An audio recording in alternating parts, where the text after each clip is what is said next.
Hello everyone, I'm Koteshwar. I'm an RF enthusiast.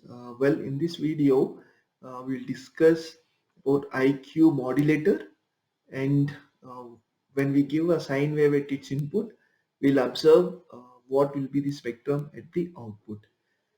And there is IQ imbalances associated with it, meaning if the gain or phase between I and Q, if they are not same, we will see the effects of it at the spectrum of the output. So before that, we will see the ideal case, meaning when the gain stages of both I and Q, and if there are no phase imbalance between them, we will see how the RF signal looks like, uh, meaning the spectrum of the RF signal. So meaning ideal case meaning the gain stages GBBI, BB meaning baseband. The baseband gain of I channel is equals to baseband gain of Q channel. So I will simply represent it with GBB meaning gain at baseband.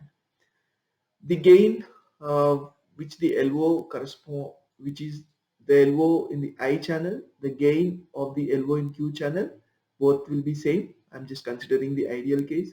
So this is represented as GLO. So let's see the equation at the output, how the equation looks like. So the entire signal is multiplied by GRF. So entire signal is multiplied by GRF, and now comes I stream plus Q stream. This is basically the summation here. So let's see the I stream first. So the input I signal is multiplied by GBBI, and which is multiplied by LO. LO 0 degrees here, so it is sine omega LOT, which is multiplied by GLO1 or GLOI. So here is the equation: I multiplied by GBB into GL into sine omega LOT. Similarly, Q side, Q is multiplied by baseband is multiplied by the local oscillator component. Now let's replace I and Q with a sine component. So we just took I and Q as two basic uh, variables. We will just replace it with the actual sine component. So I just separated it out, I part and Q part, and again we'll add them back just to make it simple. So if we consider only I part, so the I is replaced by sine omega BBT. Omega is the frequency of the baseband signal, and which is multiplied by GBB, GL, and sine omega LOT. I just basically repeated the same here. Now the constants are GBB and GL. Separate them out, and sine omega BBT and sine omega LOT, let us expand. So it is basically sine A sine B, so it will be cos A minus cos B minus cos A plus B. So I just expanded it out. Mistake here, it is divided by 2 because it is half cos A minus B minus cos A plus B. So there is half here. So we'll do same thing in the Q part. So basically the Q part is the constants are GB and GL, and Q is replaced by cos omega BBT and cos omega LOT. So if we expand here, it also comes a similar equation. I just kept it here. So I part is this one, and Q part, if we expand, it becomes GBB GL cos A plus B plus cos A minus B, because here both are cos components, the above one are sine components. So because gains are same, so GBGL cos omega LOT plus omega B naught T, it is minus, and here it is plus. When we add I plus Q, both cancel out, and we'll get GBGL cos omega LOT minus omega BBT. So if we take FFT of it, this is how it looks like, the FFT of the signal. It has only one component, omega L naught minus omega BB. The amplitude of it is GBGL. Okay, so and GRF. also should be added. So we are having only one component. Here it is. So this is the ideal case. When we give I and Q signal of omega VB, we'll get exactly only one component at the RF, omega LO minus omega BBT. It's a lower half. So this is the ideal case. This is how a IQ modulator works, and this is the output of the spectrum of this IQ modulator. So what if the gain in I stage and Q stage, if they are different? So what if they are different? So if I stage and Q stage are different, obviously there are going to be some changes in the way the signal undergoes. So let's break down in a similar way. So this is the equation. I just took it from our last one, which is GRF, which is I into GBB. That's the first equation which we derived in our previous. Um, and now, what I mean by gain imbalance? Gain imbalance meaning GBBI, meaning gain of baseband I is not equals to gain of baseband Q. And similarly, the LO signal in I channel gain, that is GLOI, is not equals to GLOQ. So let us see what happens to this equation when gains are not same. So again, I will split it into I part and Q part. So now I part has GL, GBB. So let's, for simplicity, we'll call this as GI, and in Q channel, which is GBB, GL, we'll call it as GQ, meaning so we are basically saying GBBI and GLO1 or GLOI, sorry. We'll consider this as together as GI, and GBBQ and GLOQ will consider this as GQ, just to simplify our equation. That's it. So once we're good with that, so in the I part we'll have GI, GRF, these are the gains, and we need to expand sine omega BBT and sine omega LOT. So once we do that, we'll get cos, it's again sine A, sine B, we will get cos A minus B minus cos A plus B. This is the expansion, and we'll do same on Q part. So we'll get GQ, GRF. This is the gain on Q channel, and this here it is cos omega BBT baseband T and cos omega LOT. So if we expand cos A, cos B, we'll get cos A plus B plus cos A minus B. So, and again we need to add these together. So we have we'll take, so here the gains are different, so the positive part will not go, we can't simply cross away as early. So here the gains for negative part cos omega LO minus cos omega BBT is gain GI, GRF, and we'll also get gains from here GQ and GRF by 2. And similarly here we'll get GRF will be cancelled out, so we'll have GI minus GQ here, GI of it and GQ by 2 cos omega LOT minus plus omega BBT. So we have additional component at positive side of it because there is a gain imbalance. So the amplitude of it is the difference between the gains. So here in ideal case we should get only one component, but because of the gain imbalance we got one more component. So if we do FFT to this, we'll get two components.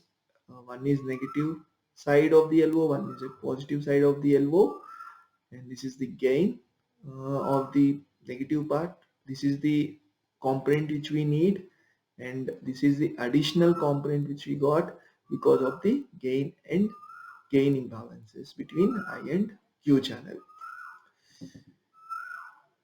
So this is the spectrum at the output of the IQ modulator when there is gain imbalance between I and Q channel. So we'll see what happens if there is phase imbalance, meaning local oscillator should have exactly 0 degrees in I channel and 90 degrees in Q channel, that is exact sine and cos.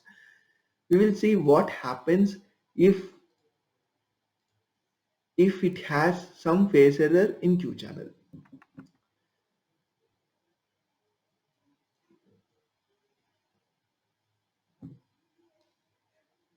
So phase imbalance meaning in the Q channel, let us consider it ideally should be cos omega LOT, but we will take cos omega LOT plus E, where E is the error. This is the new term which we added, and we are consider this as phase imbalance. So again, we'll start with the same first equation which we derived in the first ideal case. So now we will replace cos omega LOT with cos omega LOT plus E. E is our new component which is causing phase imbalance, caused by phase imbalance. So same way we will take sine as input and we'll replace I and Q with sine components, and let us see. So in I component there is no change, it remains same. So let us not worry about I part. I just simply took the equation which we derived early. So let us figure out how Q part looks like with this additional new phase component. So again GRF GQ cos omega LOT plus E, new component added, and cos omega baseband T. Now before we need to expand this component first. So it is cos A plus B. So we'll get cos A cos B minus sin A sin B. So this is simply expanded here. This is simply expanded in the next equation. This basically we expanded the cos omega LOT plus E. So cos E and sin E are constants because E is constant and cos E and sin E is constant. So let's take this cos omega BBT into the parenthesis. So GRF, GQ and cos E for this component is constant. So let's them put aside and let's take cos omega BBT into it. So you'll get cos omega LOT into cos omega BBT. This will become one component, and it is same here. GRF GQ sin E will be constant, and sin omega LOT plus into cos omega BBT will be the other component. So similarly as we did earlier, cos A, cos B, will expand this and we'll have 1 by 2 as the constant. So again sin A cos B will expand sin A plus B plus sin A minus B. A is omega LOT, B is omega baseband T. So if you see here in the Q part, obviously the gain part has changed. We got a new component cos E, and apart from that we have entirely new components, new two components. In earlier case we don't have any of the sine components, but here we got two sine components, and the gain of the first also a new component is added to the gain, which is cos E. So again this is our Q part, final Q part. Let us add the Q part and the I part. So in the I part, the gain is G1 GRF by 2 cos A minus B minus cos A plus B. So, and we have this new component. So there is no similar sign components in I. So let's keep this aside. So let us add these cos components together. So in the I part, we'll have G1 GRF. Let's take cos omega LO T minus omega BBT, only this component. So if you see the gains of it is G1 GRF by 2, whereas in I component it is GI GRF by 2. Sorry, GI GRF by 2 in I component, and GRF GQ cos E by 2. So these are the two new gain terms for cos omega LOT minus cos omega BBT. And similarly for omega LOT plus omega BBT, positive term, we'll have GI by 2 plus in the Q term we'll have GQ cos E by 2. So these are the new gain terms for cos upper term and cos lower term. And we'll also have the additional sine terms. So apart from these two cos terms, we'll have sine terms too. So now let us consider GI and GQ are same for simplicity. So if I take the additional gain terms part, that is GRF and GI, we'll get a component, a new component. So if I take GRF and GI part, we'll have half here and cos E by 2. So this is the new component which we got, added gain term which we got for cos lower term. And similarly, if you consider cos upper term, GRF, GI, if I take common, I'll get cos E by 2 minus 1 by 2. So this is again a new term.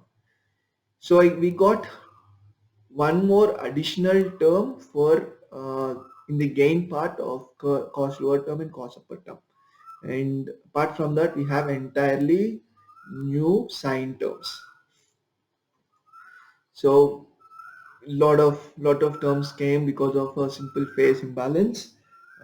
So let us see how the spectrum looks like. So we'll apply FFT. For simplicity, let us take magnitude spectrum. We'll leave phase spectrum. So in the magnitude spectrum, so the magnitude of these terms will be root of x square plus y square. One has cos term and other has sine term. So we'll consider this as x and this as y. So in that case, I avoided GRF and GI for simplicity. So we'll have 1 by 2 plus cos E whole square. Um, I will simply take out the constant terms and we'll get sine E. Okay. So and similarly in the cos term again we'll get root of cos E minus 1 square and sine square. How I got? I simply took magnitude spectrum, not the phase I mean combined spectrum. This is just the magnitude spectrum. So magnitude you can simply calculate as root of x square plus I square, because we have same frequencies in cos term and the sine term, meaning frequencies are similar. So you simply take the root of x square plus y square. This is what we get. So what how the spectrum looks like pictorially. So let's plot this magnitude spectrum. So we have two components, and what are the additional components we get in the gain terms is root of 1 plus cos E whole square plus sine square E, and other is 1 minus cos E square plus sine E. So here negative meaning if there is a phase change or phase difference of E between I and Q, a new component will be there in at the upper side, as well as the gain in the lower side will also be changed. So again we'll have one more component in the gain in the lower side as an effect. So this is how the spectrum looks like at the output when there is a phase imbalance. Hope you understand these things, and in the next video I will explain how to characterize this using a signal generator and the analyzer to characterize whether there is any imbalances, or how to characterize a IQ modulator. I will show using the Tektronix hardware. Peace out. Hope you understand this. Thanks for watching the entire video. Bye bye.